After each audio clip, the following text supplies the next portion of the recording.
तो भैया hack crime की दुनिया में स्वागत है आप सभी का।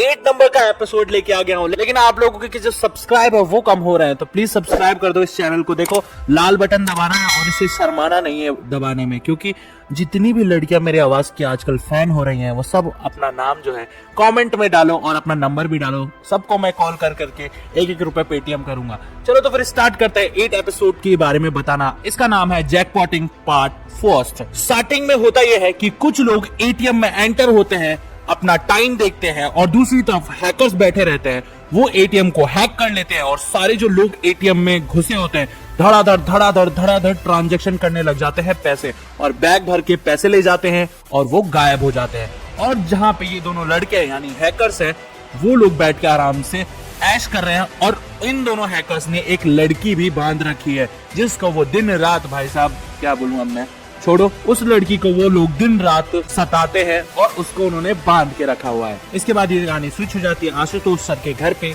जहाँ पे उनका बेटा और वो डिनर कर रहे होते हैं। उनका बेटा बोलता है कि सॉरी, मुझे आपसे ऐसी बात नहीं करनी चाहिए थी, क्योंकि पिछली बार जब आप और मैं घूमने गए थे तो वहाँ पे जूही आंटी आई थी और वो मुझे पसंद नहीं आई थी, लेकिन अब मेरे को वो पसंद आ रही है। क्यों ना हम घर पे एक पार्टी रखें जिसमें जूही आंटी को भी इनवाइट करें। तब आशुतोष सर कहते हैं अच्छा ठीक है, हम पार्टी रखेंगे। इसके बाद कहानी सोच जाती है एक कंपनी में, जहाँ पे 2 एम्प्लॉयज जो है बैठ के बातें कर रहे होते हैं और वो अचानक से देखते हैं कि हमारा जो कंप्यूटर है किसी को हमारे डोमेन से इंफॉर्मेशन भेज रहा है। वो इंफॉर्मेशन उनके बैंक के क्लाइंट्स की होती है जिनके अकाउंट में बहुत सारे पैसे हैं। और फिर आशुतोष सर की जो टीम है वो आती है उस बैंक में और ये पता लगाती है कि ये जो घोटाला है वो कौन कर रहा है और ये जो डोमेन एक्सेस इंफॉर्मेशन है वो किसके कंप्यूटर्स में जा रहे हैं। और फिर पता चलता है कि कोई इनका जो कंप्यूटर्स है वो स्पाई कर रहा है और इनके कंपनी के सारे कंप्यूटर्स में एक ऐप इंस्टॉल है जिससे सारे कस्टमर्स के इंफॉर्मेशन ये लोग पता लगा रहे हैं। और तभी शक्ति पूछती है कि कभी ये कंप्यूटर स्लो हुए थे क्या? तो 2 एम्प्लॉयज कहते हैं हाँ स्लो हुए थे, और सर ने बोला था कि इसको रिबूट कर दो। और जैसे उन लोगों ने रिबूट किया, हैकर्स जो है उनके सिस्टम में घुस गए और सारे इंफॉर्मेशंस को हैक कर लिया। अब बैंक का मालिक कहता है कि इससे होता क्या है? तब आशुतोष सर कहते हैं कि इससे कस्टमर्स की सारी जानकारी उनको पता चल जाएगी और सारे इंफॉर्मेशंस भी पता लग जाएंगे, तो वो कैसे भी करके आपके जो कस्टमर्स है उनके पैसे निकाल सकते हैं। अब ये तो टेंशन वाली बात थी, लेकिन उन लोगों ने कोई भी ट्रांजैक्शन नहीं किया था, तो बैंक के पास भी कोई इंफॉर्मेशन नहीं आई थी कि कोई भी ट्रांजैक्शन हुआ ही नहीं है, तो पैसे तो चोरी हुए नहीं है। तब मैनेजर बोलता है कि ऐसा तो हो ही नहीं सकता है कि 2 महीने से उनके पास इंफॉर्मेशन हो और वो लोग कोई चोरी ना करे। फिर शक्ति कहती है हो सकता है चोरी यहां से नहीं, चोरी कहीं और से हुई हो, तो आप लोगों ने ट्रांजैक्शन को ट्रैक नहीं किया। तो बैंक का मैनेजर बोलता है मेरे को लगा कि ये इंफॉर्मेशन मतलब इतना जरूरी नहीं है, क्योंकि एक कस्टमर के अकाउंट में ऑटो ग्लिच होकर 2,70,00,000 रुपए ट्रांसफर हो गए थे और बाद में वापस से 7 लाख रुपए हो गए, यानी सिस्टम ने उसे ऑटो करेक्ट कर दिया। इस वजह से इस ग्लिच को उन्होंने ज्यादा ध्यान नहीं दिया। और फिर शक्ति कहती है कि यही तो वो लोग चाहते थे। फिर ये लोग ट्रांजैक्शन को ट्रैक करने लग जाते हैं कि एक्चुअल में हुआ क्या है। इसके बाद वो लोग सिस्टम को क्लीन कर देते हैं, पर जो डैमेज हुआ है उसके बारे में अभी भी पता नहीं लग रहा होता है, क्योंकि उन हैकर्स ने कोई ऐसा डोमेन और कोई ऐसे चीट कोड्स डाल दिए हैं उस सिस्टम में ताकि जो डैमेज हुआ है उसके बारे में पता नहीं चल सके, या फिर जितने ट्रांजैक्शन हुए उसके बारे में कोई पता न लग सके। इसके बाद हैकर्स बोलते हैं कि हमने सिस्टम को क्लीन तो कर दिया है आशुतोष सर, लेकिन अब हम चाहते हैं कि उसका डैमेज पता लगाएं ताकि हम जो ट्रांजैक्शन है उसे ट्रैक कर सके। आशुतोष सर कहते हैं कि आज कुछ भी नहीं होगा, जो भी करना है अब हम कल करेंगे, और आज हम सिर्फ पार्टी करेंगे, एंजॉय करेंगे और मस्ती करेंगे। 7:30 बजे तुम सब मेरे घर आ जाना। जिगर बोलता है सर कुछ लेके आ सकते हैं, मतलब कि आप समझ जाओ ना। फिर आशुतोष सर बोलते हैं कि अरे भाई मैं बोल रहा हूँ ना, तू सिर्फ आ जाना, तुझे सब कुछ मिल जाएगा, ड्रिंक जो भी पीना है तुझे सब कुछ वहां मिल जाएगा। फिर जिगर बहुत ज्यादा खुश हो जाता है और इसके बाद ये लोग करने लग जाते हैं तैयारी पार्टी की। अब आशुतोष सर के पास उनके गर्लफ्रेंड का कॉल आता है और उनके गर्लफ्रेंड का जो कॉल है वो गलती से लग गया होता है और फिर आशुतोष सर वो फोन काट देते हैं। इसके बाद कहानी स्विच हो जाती है आशुतोष सर के घर पे, जो कि वो नहा के निकले होते हैं और वो बोलते हैं कि अभी तो 7 ही बजे, कोई नहीं आएगा। उनका बेटा बोलता है सब लोग आते होंगे पापा, जल्दी तैयार हो जाओ, लेकिन वो कहते हैं अरे रुक जा भाई, अभी तो 7 ही बजे हैं। फिर घर की घंटी बजती है और आशुतोष सर डर जाते हैं कि ये कौन आ गया। आशुतोष सर बोलते हैं अरे कोल्ड ड्रिंक वाला होगा, और जैसे वो गेट खोलते हैं वो देखते हैं अरे शक्ति सामने खड़ी है और वो छुप जाते हैं। हैं और वो बोलते हैं इतनी जल्दी क्यों आ गए। शक्ति बोलती है आई एम सॉरी सर, आप चेंज कर लो, जाओ जल्दी तैयार हो जाओ, मैं फिर अंदर आ जाऊंगी। आशुतोष सर बोलते हैं अच्छा अच्छा आ जाओ, मैं जा रहा हूँ चेंज करने। और फिर वो मिलवाते हैं अपने बेटे से कि ये मेरा बेटा है। उनका बेटा शक्ति से पूछता है चलो बताओ क्या लोगी, विस्की, वोडका, बियर या रम और या फिर कोल्ड ड्रिंक। तो वो कहती है तुम तो बहुत ज्यादा फास्ट फॉरवर्ड हो।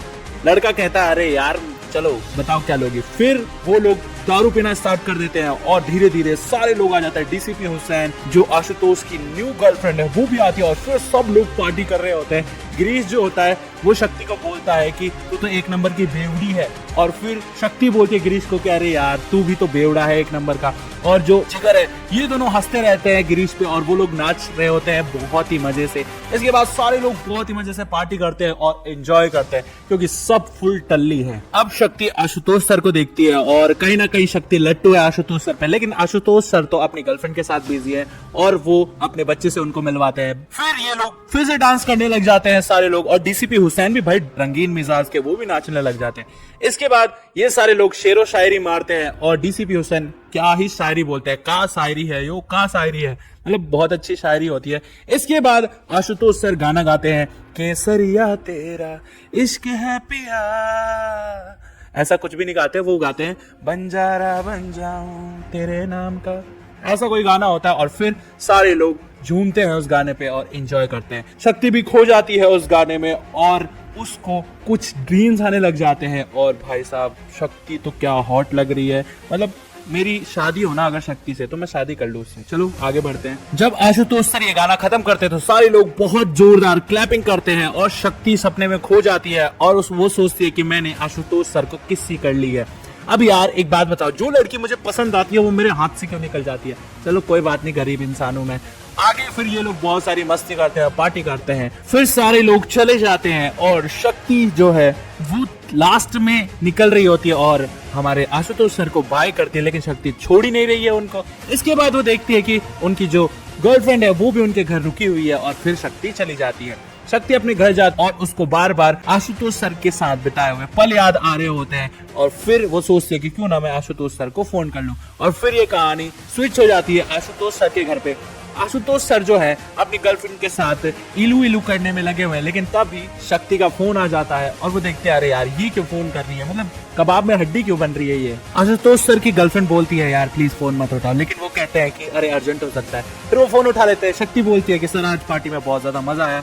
आशुतोष सर बोलते हैं अच्छा ये बात तो तुम कल भी बता सकती थी, लेकिन वो बोलती है अरे सर रुक तो जाओ, मेरे को एक और बात कहनी है। वो बोलती है कि सर मैं कुछ चेक कर रही थी और ट्रांजैक्शन में मुझे कुछ मिला है। वो बोलते हैं प्लीज आज सो जा, कल बात करते हैं इस बारे में, और फिर वो फोन काट देते हैं। आशुतोष सर की गर्लफ्रेंड बोलती है कि मुझे लगता है उसे तुम पे क्रश है, और फिर आशुतोष सर बोलते हैं अरे 20 साल की है वो। फिर वो बोलती है कि क्रश इसी उम्र में होता है। इसके बाद ये दोनों वापस से इलू इलू करने लग जाते हैं। सुबह होती है, हमारे जो हीरोज हैं वापस काम पे लग जाते हैं, लेकिन इनका जो हैंगओवर है वो निकला नहीं होता है। आशुतोष सर बोलते हैं सब अपने अपने काम पे ध्यान दो, हो गई पार्टी, अब काम पे जोर लगा के ध्यान देना है। शक्ति जो है वो पता लगाती है कि आपकी जो ट्रांजैक्शंस हुए हैं वो बैंक से नहीं हुए, वो सीधा एटीएम से हुए हैं, और आपका जो एटीएम सिस्टम है वो ही हैकर ने हैक कर लिया है। एटीएम का जो ऊपर वाला हिस्सा होता है जिसमें वो कंप्यूटर होता है, उसने ऊपर वाले हिस्से को ही हैक कर लिया है, तो वो जब चाहे जितना चाहे उतना कैश फ्लो कर सकता है और उतना कैश निकाल सकता है।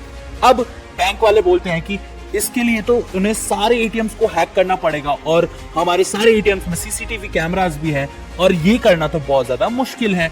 तो शक्ति कहती है इसीलिए उन्होंने सारा सिस्टम ही हैक कर लिया, एटीएम हैक नहीं किया। इसके बाद ये सिस्टम में सारी इंफॉर्मेशन थी और उनको प्रोवाइड हो गई। अब वो धड़ाधड़ कैश निकाल रहे हैं और इनको पकड़ना बहुत ज्यादा जरूरी है, वरना जितने भी एटीएम है वो सारे खाली कर देंगे और सारे लोग जो है वो दिवालिया हो जाएंगे। अब बैंक वाले भी सोच में पड़ जाते कि इन लोगों ने तो पूरा सिस्टम ही हैक कर लिया है, अब हम क्या करें। उसके बाद जिगर और गिरीश कुछ पता लगा रहे होते हैं और भाग के आते हैं आशुतोष सर के पास। वो बोलते हैं सर ये देखिए, और आशुतोष सर बोलते हैं कि चोरी एक बार नहीं हुई, चोरी 8 बार हुई है और चोरों ने पूरे के पूरे 16 करोड़ रुपए आपके बैंक से निकाले हैं। बैंक का जो मालिक होता है उसकी पैरों तले जमीन खिसक जाती है और बैंक के मैनेजर को कहता है कि ये क्या बात हो गई, ट्रांजैक्शन हिस्ट्री और सीसीटीवी फुटेज कहां गई। शक्ति बोलती है कि उन्होंने आपकी ट्रांजैक्शन हिस्ट्री और जो सीसीटीवी फुटेज है सारी डिलीट कर दी, और इस तरह की चोरी को जैकपॉटिंग कहते हैं। और एटीएम जो होते हैं वो पैसा निकालते हैं और धड़ाधड़ इसका फायदा उठाते हैं हैकर्स। इसके बाद वो लोग शॉक्ड हो जाते हैं। न्यूज में भी ये खबर फैल जाती है कि मैक्सिम बैंक ने जो एटीएम्स लगाए हैं उससे धड़ाधड़ चोरी होती जा रही है और ये बहुत ही ज्यादा चिंता का विषय है। न्यूज से उन हैकर्स को पता चलता है कि उन लोगों ने हमारा जो कंट्रोलर है वो तोड़ दिया है और अब हम उस बैंक से पैसे नहीं निकाल सकते। इसके बाद शक्ति और उसकी टीम को एक और फोन आता है दूसरे बैंक से और दूसरा बैंक भी बुलाता है उनको और कहता है कि आप प्लीज हमारे जो सिस्टम है वो चेक कीजिए। और जब शक्ति उनके सिस्टम चेक करती है तब देखती है कि इसमें भी वही ऐप इंस्टॉल है, वही सॉफ्टवेयर इंस्टॉल है जो कि दूसरे बैंक के सिस्टम में था और इस बैंक से भी चोरों ने 12 करोड़ रुपए निकाले थे।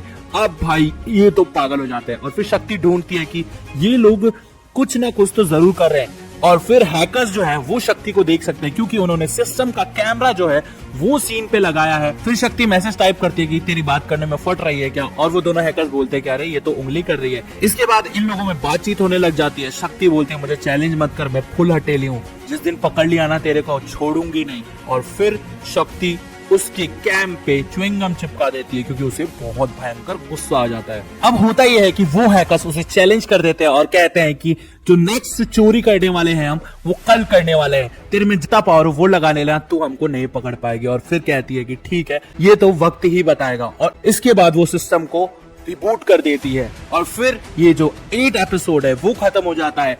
अब ये राज जानने के लिए कि वो चोर पकड़े जाएंगे या नहीं पकड़े जाएंगे आप लोगों को 9th एपिसोड देखना पड़ेगा और इसके लिए आपको थोड़ा वेट करना पड़ेगा। तब तक के लिए आपको करना क्या है, चैनल को कर देना है सब्सक्राइब, वीडियो को कर देना है लाइक। मिलता हूं आपको 9th एपिसोड में।